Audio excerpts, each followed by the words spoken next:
ಮುಖ್ಯಮಂತ್ರಿಯಾದ ಬಳಿಕ ಡಿಕೆ ಶಿವಕುಮಾರ್ ಇವತ್ತು ದೆಹಲಿಗೆ ಹೊರಟಿದ್ದಾರೆ. ಮುಖ್ಯಮಂತ್ರಿಯಾಗಿ ಪ್ರಮಾಣ ವಚನ ಸ್ವೀಕರಿಸಿದ ಬಳಿಕ ಮೊದಲ ದೆಹಲಿ ಪ್ರವಾಸ. 2 ದಿನ ಅವರು ದೆಹಲಿಯಲ್ಲೇ ಇರ್ತಾರೆ ಅನ್ನುವಂತ ಮಾಹಿತಿ ಇದೆ. ಇಂದು ಮತ್ತು ನಾಳೆ ದೆಹಲಿಯಲ್ಲೇ ಇದ್ದು ಹೈಕಮಾಂಡ್ ನಾಯಕರನ್ನ ಭೇಟಿಯಾಗ್ತಾರೆ.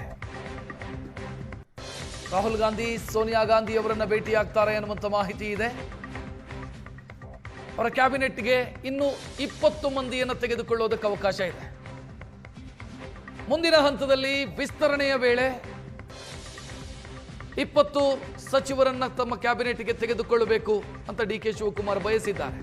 ವಿಧಾನ ಪರಿಷತ್ನ ಎಲೆಕ್ಷನ್ಗಳು ಮುಗಿದ ಬಳಿಕ ಆ ಪಟ್ಟಿಗೆ ಸಂಬಂಧಿಸಿದಂತೆಯೂ ಕೂಡ ಅವರು ಹೈಕಮಾಂಡ್ನ ಪ್ರಮುಖರ ಜೊತೆಗೆ ಮಾತುಕತೆ ನಡೆಸಬಹುದು ಅನ್ನೋದು.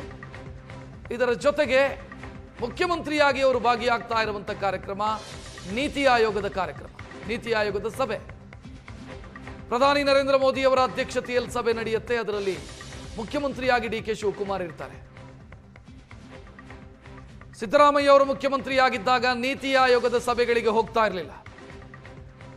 ಈಗ ಡಿಕೆ ಶಿವಕುಮಾರ್ ನೀತಿ ಆಯೋಗದ ಸಭೆಯಲ್ಲಿ ಭಾಗಿಯಾಗ್ತಾ ಇದ್ದಾರೆ. ಕರ್ನಾಟಕ ಕ್ಯಾಡರ್ನ IAS ಮತ್ತು IPS ಅಧಿಕಾರಿಗಳ ಜೊತೆಗೂ ಕೂಡ ಸಭೆ ನಿಗದಿಯಾಗಿದೆ. ಆ ಸಭೆಯಲ್ಲೂ ಕೂಡ ಮುಖ್ಯಮಂತ್ರಿ ಮತ್ತು ಉಪಮುಖ್ಯಮಂತ್ರಿಯೂ ಕೂಡ ಇರ್ತಾರೆ ಅನ್ನುವಂಥ ಮಾಹಿತಿ ಇದೆ. ಡಾಕ್ಟರ್ ಜಿ ಪರಮೇಶ್ವರ್ ಅವರು ಕೂಡ ಸಭೆಯಲ್ಲಿ ಇರ್ತಾರೆ ಅಂತ. IAS ಮತ್ತು IPS ಅಧಿಕಾರಿಗಳು ಕರ್ನಾಟಕ ಕೇಡರ್ ದಿಲ್ಲಿಯಲ್ಲಿರೋರು, ಅವ್ರ ಜೊತೆಗೆ ಸಭೆಯನ್ನ ನಡೆಸೋದಕ್ಕಿದ್ದಾರೆ.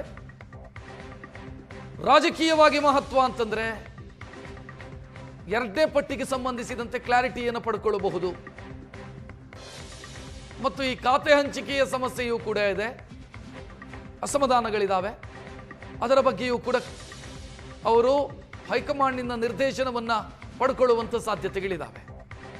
ಇದರ ಜೊತೆಗೆ ಅವರು AICC, NSUI, ಯೂತ್ ಕಾಂಗ್ರೆಸ್ಸು ಈ ಕಚೇರಿಗಳಿಗೂ ಕೂಡ ಭೇಟಿ ಕೊಡ್ತಾರೆ. ಸಂಜೆ 7:30ಕ್ಕೆ ಕರ್ನಾಟಕದ ಭವನದಲ್ಲಿ ಅಧಿಕಾರಿಗಳ ಜೊತೆಗೆ ಸಭೆ ನಡೆಯುತ್ತೆ.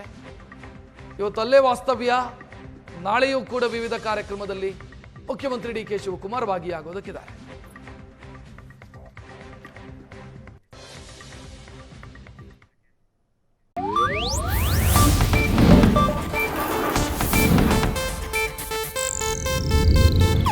ಇದು ಏಷ್ಯಾನೆಟ್ ನ್ಯೂಸ್ ನೆಟ್ವರ್ಕ್ ಪ್ರಸ್ತುತಿ.